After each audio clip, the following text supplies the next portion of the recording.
ਸ਼ਾਮ ਬੰਦ ਹੋਈ ਸੀ 8-10 ਮਿੰਟ ਹੋ ਗਏ 10 ਮਿੰਟ ਲੱਗੇ ਇਹਦੇ ਵਿੱਚ ਨਿਕਲੀ ਨਹੀਂ ਹੋ ਲਿਆ ਕੱਢਿਓ ਸਹੀ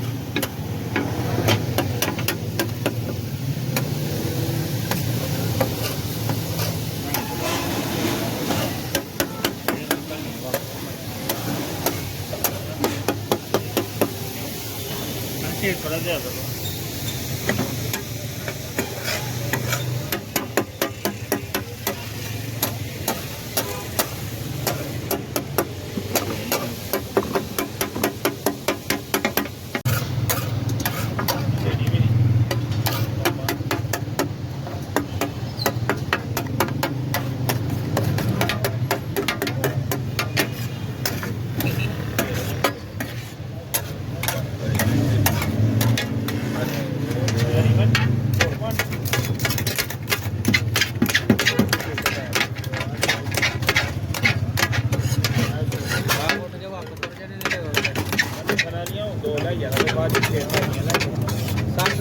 एक चिकन भी है मक्खन वाली नाल ही चिकन वाली मक्खन वाली भाई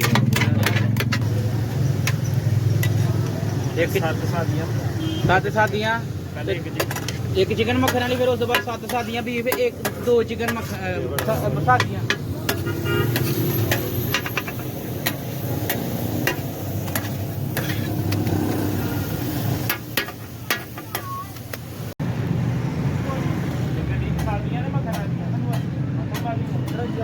दो मक्खन